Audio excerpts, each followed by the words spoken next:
ये सनातनी लोग हैं, पानी तो क्या कड़कती बिजलियों के बीच भी पंडालों के अंदर बैठना जानते हैं, गीले में बैठे हुए हैं, फिर भी बैठे हुए हैं। यही तो धर्म है, अनुकूल हो सब कुछ, बढ़िया सब व्यवस्था अच्छी चल रही हो और लोग कथा सुनने आ जाए। कौन बड़ी बात है उसमें? बड़ी बात तो तब है कि जब पानी गिर रहा हो, सिर पर पानी टपक रहा हो, एक एक साल के बच्चों को लेकर, 6-6 महीने के बच्चों को लेकर के माताएं पंडाल में बैठी है। इसीलिए उड़ीसा में जगन्नाथ विराजमान है, जगत के नाथ विराजमान है। विश्वास बड़ी चीज है भाई। प्रतिकूल परिस्थिति में अगर आप धर्म को अपनाते हैं तो धार्मिक हैं आप। सुविधा में तो हर कोई जय श्री राम बोल देगा, बड़ी बात थोड़ी है उसमें। सबके पास सुविधा है, जय श्री राम जय श्री राम।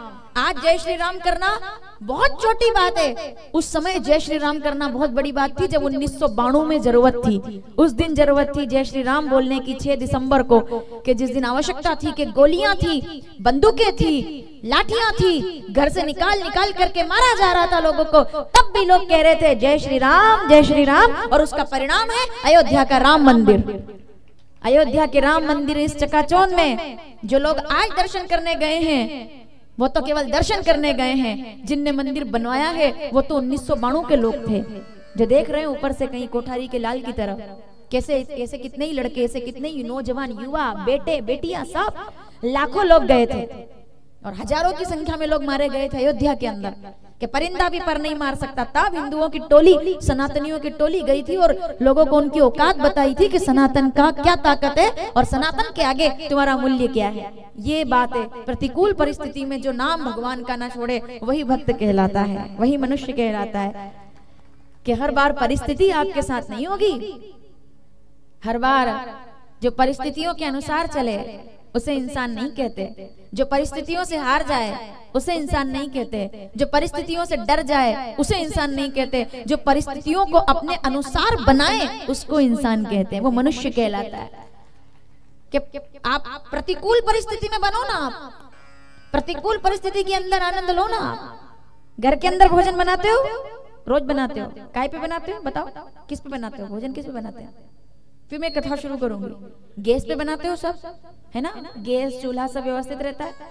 कभी जंगल में भोजन बनाए हो पिकनिक पार्टी करने के लिए? बनाए होंगे ना।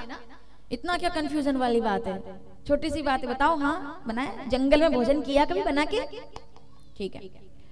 जब रसोई घर के अंदर भोजन बनाते हो, गैस अपनी जगह पर होता है, मसाले अपनी जगह पर होते हैं, चावल अपनी जगह पर होता है, आटा अपनी जगह पर होता है, आप लेते हो, निकालते हो, बनाते हो, खा लेते हो। लेकिन जब जंगल में पिकनिक करने जाते हो तो छोटी छोटी पुड़िया में सामान बांध कर ले जाते हो, है ना। गैस नहीं होता, स्टोव नहीं होता, लकड़ियां इकट्ठी करते हो, चूल्हा बनाते हो और भोजन बनाते हो। अब मुझे ईमानदारी से बताओ, ज्यादा स्वाद कौन से भोजन में आता है? घर वाले में? बताओ, घर वाले में आता है ना? नहीं, जंगल वाले में नमक कम होगा तब भी रुचि से खाओगे, क्योंकि आपने मेहनत करके बनाया है, आपने व्यवस्थाएं की है, आपके द्वारा प्रबंध किए गए हैं और उसको आप खाते हो। चावल कच्चे रह जाते हैं फिर भी आप खाते हो और प्रेम से कहते हो कि क्या बात है, अच्छा लगा, बड़ा अच्छा लगा। क्यों? क्योंकि आपने प्रयास किया है, आपने लकड़ियां तोड़ी है, आप सामान लेकर गए हो, आपने पसीना बहाया है। आपकी हिम्मत ही नहीं है कि आप ये बोल दो कि मजा नहीं आया, आनंद आ गया। क्यों आ गया? क्योंकि जहाँ परिस्थितियां प्रतिकूल होती है फूल वहीं खिलते हैं, फसल वहीं पैदा होती है। गर तू मर्तबा चाहे, वो बड़ी अच्छी बात है कि अगर कोई मनुष्य प्रयास करे, मिटा दे अपनी हस्ती को, गर तू मर्तबा चाहे, कि दाना खाक में मिलकर गुले गुलजार होता है। जो दबता है वही बनता है। एक बीज को सर, एक बीज को सोने की डिब्बी में बंद कर दो, सब सुविधा दे दो उसको, एसी में रख दो, कमरे में रख दो, कांच की बोतल में बंद कर दो उसको, बीज को, और एसी में रख करके उसको भूल जाओ, क्या होगा? उसका सड़ जाएगा, खराब हो जाएगा। उसी बीज को मिट्टी के अंदर फेंक दो, ना एसी, ना कूलर, ना पंखा, ना सोने की डिब्बी, ना कांच की बोतल, फेंक दो मिट्टी के अंदर, वो सृजन का बीज बन करके पेड़ बन जाएगा। क्योंकि उसने प्रतिकूलताएं देखी है। आने वाली पीढ़ी को प्रतिकूलताओं की जरूरत है, संघर्ष की जरूरत है। ये जो सीधे सीधे मिल रहा है ना, इसी के चक्कर में सब बवाल हो रहा है। जो सीधे सीधे मिल रहा है हमारे हाथों में, सीधे सीधे आ रहा है, बच्चों को पता ही नहीं है संघर्ष क्या है। आज वो जन्म बाद में लेते, मोबाइल पहले आ जाता है उनके पास, चलना बाद में सीखते, माँ बाप साइकिल पहले ला देते हैं, नहीं लाते हैं क्या? हमारे बच्चा मोटरसाइकिल पर घूमता है, छोटे से बच्चे को तुरंत, क्योंकि हम प्यार करते हैं उसको, हम लाड़ करते हैं उसको, हम उसके जन्म से पहले उसकी व्यवस्थाएं बना देते हैं आज कि ये इसके लिए एक दुकान, इसके लिए एक मकान, इसके लिए हम सब कर देते हैं। ईमानदारी से अपने बारे में सोचो, क्या आपके बाबूजी ने इतनी व्यवस्थाएं आपके लिए बनाई थी? नहीं बनाई थी। उसके बावजूद भी आप आज अच्छे मुकाम पर हो, क्योंकि आपके बाबूजी ने व्यवस्थाएं नहीं बनाई, आपको साधनाओं में उतारा कि संघर्ष करो तुम्हें फल मिलेगा, आज नहीं तो कल मिलेगा। इसलिए पहले के लोग संघर्ष करते थे। पहले के लोग, आज भी पैसा जेब में होता है तब भी साधारण कुर्ता पजामा पहन करके बाजार में निकलते हैं, धोती कुर्ता पहनकर बाजार में निकलते हैं।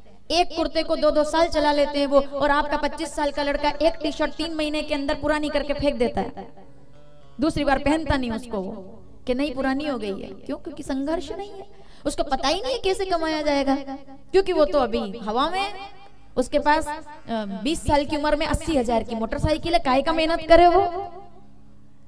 उसके पास 18 साल की उम्र में 20,000 का मोबाइल है, काहे की मेहनत करे वो।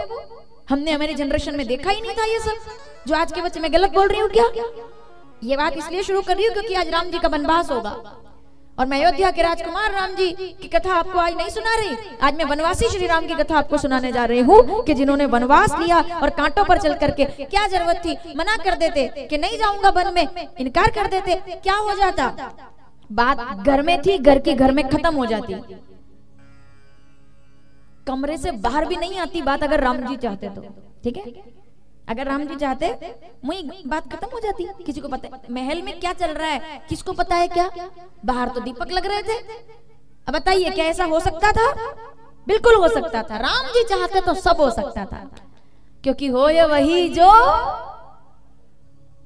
राम रचे। ये सब भी राम ने, ये सब भगवान ने रचा हुआ है। ये जो पानी गिर रहा है ना, ये भी उसकी मर्जी से हो रहा है। ये जो मौसम बदला है ना, ये भी उसकी मर्जी से बदला है। ये जो आप मेरे बोलने पर ऐसे गर्दन हिला रहे हो ना, ये भी उसकी मर्जी से ही गर्दन हिला रहे हो। ये जो पलक झपका रहे हो, ये जो बैठ रहे हो, ये सुन रहे हो, मुस्कुरा रहे हो, ये सब उसकी मर्जी से हो रहा है।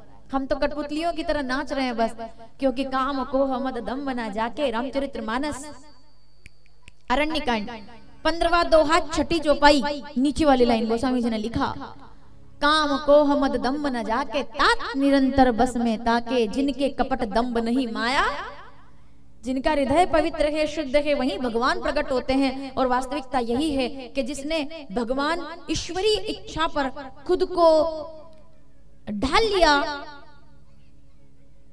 जिसने ईश्वरीय इच्छा पर स्वयं को ढाल लिया, वही जगत में सौभाग्यशाली होता है।